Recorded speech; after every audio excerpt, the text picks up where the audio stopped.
paz do Senhor Jesus, amados irmãos em Cristo, quem vos cumprimenta é o seu irmão em Cristo, o professor Marcos Neres. Deus, ele nos concedeu essa oportunidade para compartilharmos um pouco das Escrituras Sagradas.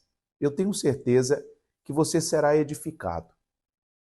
Você é uma pessoa atualizada e tem visto nos últimos dias a crescente onda de supostos pregadores mirins, pregadores que já se auto-intitulam apóstolos e acabam trazendo confusão, trazendo ensinos que pervertem as Sagradas Escrituras, o ensino inerrante da Palavra de Deus.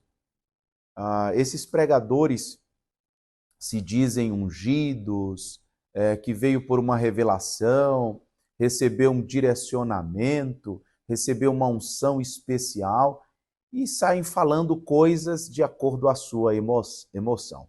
Nós sabemos que não é a emoção que deve falar ou conduzir o homem. Sabemos também que não são suas experiências particulares que devem ser usadas como fonte de autoridade. Outra coisa, não são também os sincretismos que devem ser utilizados como autoridade para ensino. As Escrituras Sagradas, a Bíblia, a Palavra de Deus, é sim a nossa regra de fé e prática. E há, de forma nata no ser humano, inata, a necessidade de aprendizagem constante. O homem precisa aprender sempre. O homem precisa crescer em graça e em conhecimento. Lembro-me que o nosso Senhor Jesus, ele crescia em graça e em conhecimento diante de Deus e diante dos homens.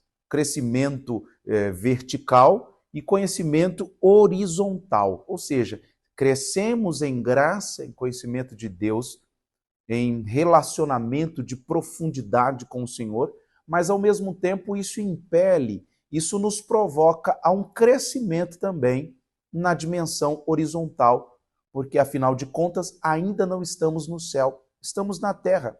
Somos cidadãos do céu, dos céus, mas ainda moramos neste mundo. O próprio Senhor Jesus, na intercessão, em João no capítulo 17, afirma: eu rogo, Pai, que não os tire do mundo, mas que os livre.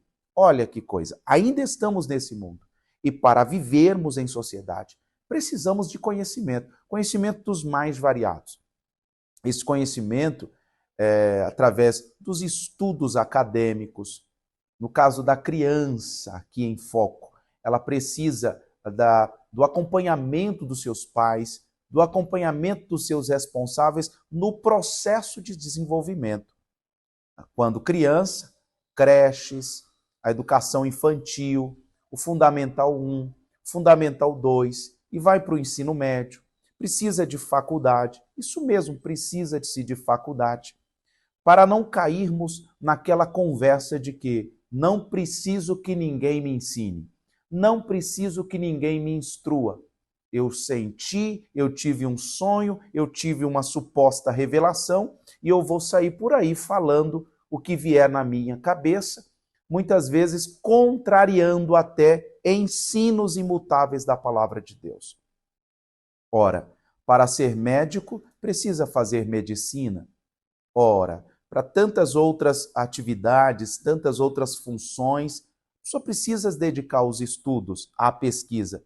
Porque para as coisas de Deus faremos como se fosse qualquer coisa. Porque para as coisas de Deus não há a devida preparação. Será que é desta forma que essas pessoas dizem, que é o Espírito Santo que sai colocando as palavras nos lábios, que assim é o Espírito que me ensina?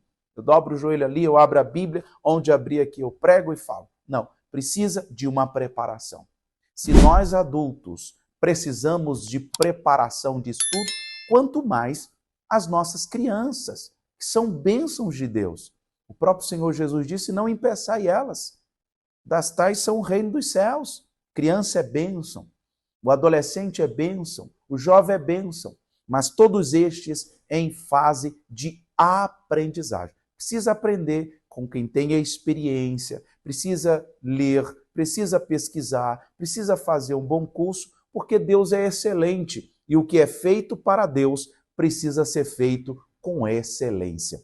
A minha Bíblia está aberta em 2 Timóteo, segunda carta de Paulo a Timóteo, no capítulo 3, e o versículo de número 14, que diz assim: Tu, porém, meu filho, permanece naquilo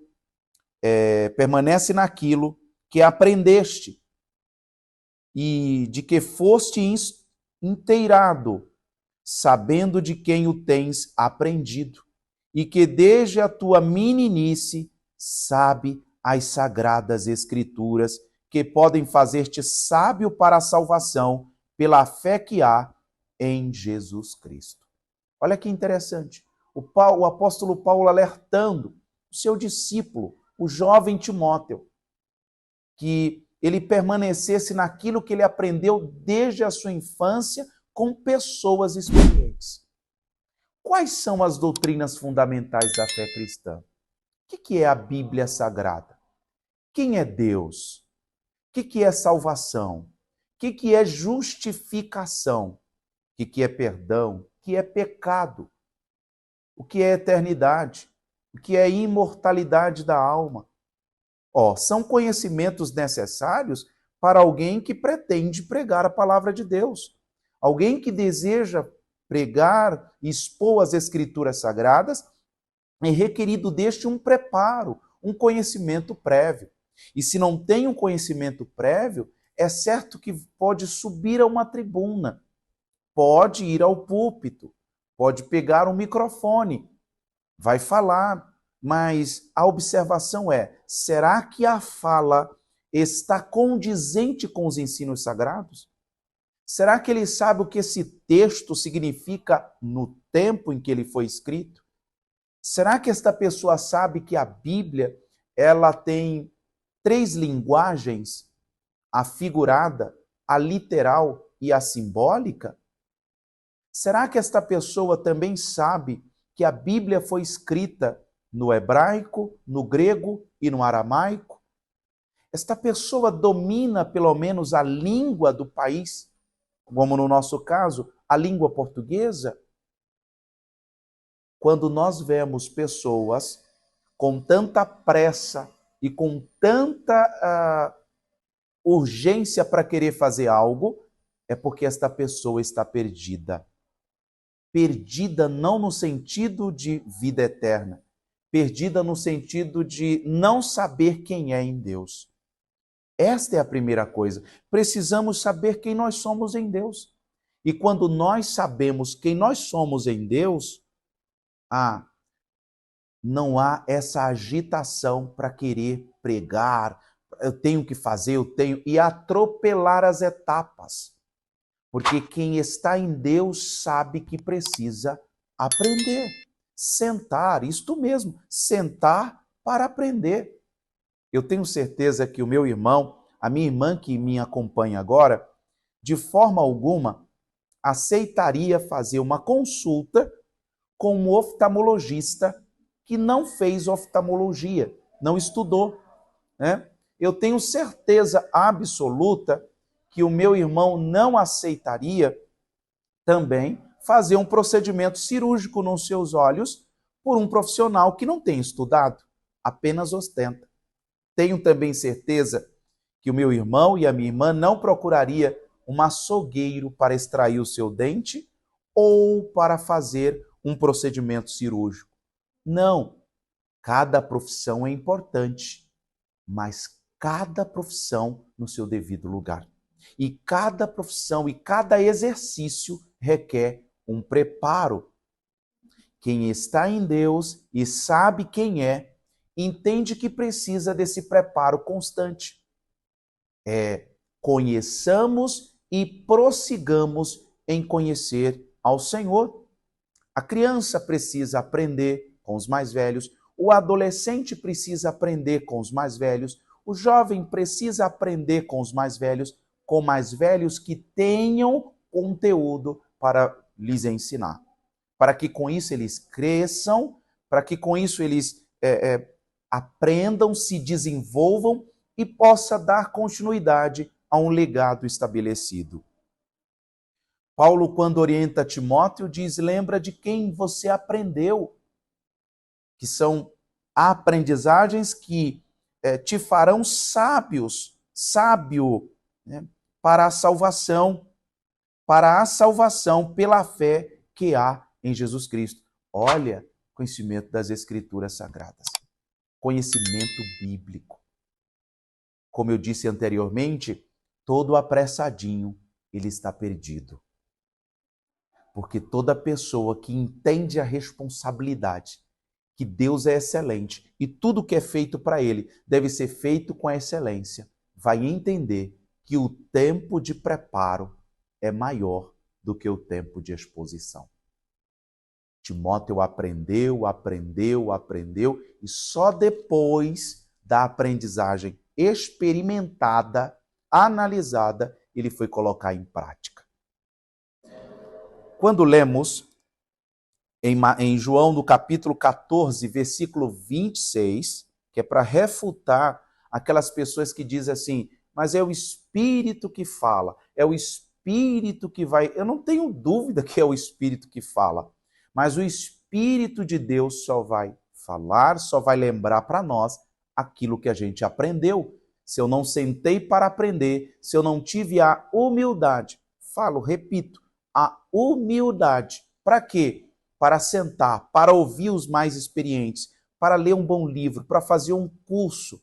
Se eu não tive essa humildade, o Espírito Santo não vai me lembrar. Porque lembrar de quê? Só se lembra daquilo que ouviu ou aprendeu. Vamos conferir na Bíblia? João, no capítulo 14, 26, diz: mas aquele Consolador, o Espírito Santo, que o Pai enviará em meu nome, esse vos ensinará todas as coisas e vos fará lembrar de tudo quanto vos tenho dito. Olha que interessante. O Espírito Santo não cai em contradição. Eu já vi pessoas dizer que leu a Bíblia e aí criticou teólogo, criticou quem cursava cursos, fazia cursos e estudos bíblicos. E ele disse, eu não sou como esses, o meu é no joelho, geolologia, né? Joelhologia, é no joelho. E aí falou uma asneira. E qual foi a asneira? Ele disse que quando Elias foi transladado, a palavra transladar é arrebatar, tomar com força. Deus o elevou ao céu. Ele disse que isto significa que Elias subiu num monte muito alto, olha que coisa, e Elias estralou e foi sangue para tudo que é lado. Nossa, isso é uma aberração. Nem o significado da palavra está certo segundo a visão dele. Que bagunça ele fez com o texto bíblico. Outros que leem de forma absurda, como o caso do pastor, de uma certa igrejinha de porta de garagem, que disse que leu em Oséias, vai lá e pega uma mulher adúltera. Olha, uma mulher que vivia na prática da prostituição ou do adultério e casa com ela, mas ele entendeu diferente. Ele disse que Deus estava mandando ele ir adulterar com a mulher do seu irmão. E foi um escândalo aqui no Brasil, que inclusive teve reportagem da Rede Globo até, de televisão. Olha o absurdo que se chega. A falta de conhecimento é grave. A falta de conhecimento pode gerar os mais terríveis problemas. Uma criança, como no caso de um influencer, um pregador agora do século XXI, jovenzinho. Estou sendo atacado, está sofrendo. Porque eu prego desde os meus 3 anos. Não existe essa ideia. E algumas pessoas pegam textos fora de contexto e dizem, olha o rei Josias com X anos, olha Davi com X anos enfrentou Golias. Não vamos pegar texto fora do contexto para justificar o erro. Porque a Escritura diz para nós, ensina a criança no caminho em que deve andar e quando cresça, para que quando cresça não se desvie dele. Olha que coisa interessante. Criança é para aprender, adolescente para aprender. Pode cantar, dramatizar, fazer aquelas pecinhas maravilhosas. O jovem pode sentar para aprender. e se tem aprendido ao lado do seu pastor, ao lado do seu dirigente, já tem feito algum curso para se aperfeiçoar, percebe que sabe estruturar uma mensagem com qualidade. Ok, vamos ministrar, porque não é sobre nós, é sobre Cristo. E acima de tudo, meus queridos irmãos, Filipenses no capítulo 2, versículo 5 ao 11, que haja em nós o mesmo sentimento que houve em Cristo Jesus. Se é o Espírito de Deus que está em nós, sentaremos para aprender. Saberemos que existe um tempo determinado para todas as coisas. No capítulo 13 de João, nós encontramos que Jesus estava na ceia e, de repente, ele levantou e o escritor diz: e sabendo que o Pai tinha entregado nas mãos dele todas as coisas e que ele veio do Pai e para o Pai retornaria, levantou-se e foi lavar os pés dos discípulos. Muito bem, por que isso não ofendeu Jesus? Quem sabe quem é em Deus, com toda certeza, vai servir com alegria e esperar o tempo certo para todas as coisas. Que Deus abençoe. Eu espero que o Espírito Santo continue falando mais alto, mais claro aos vossos corações e aplique essa palavra de forma poderosa na sua vida, de forma que o seu viver, o seu fazer seja para a glória de Deus. Vamos todos estarmos alinhados, vamos todos estarmos unidos no Senhor, unidos no Senhor. Se é o Espírito de Cristo que está em mim e na sua vida, o reflexo é unidade. Deus abençoe, fiquem todos na paz do Senhor Jesus.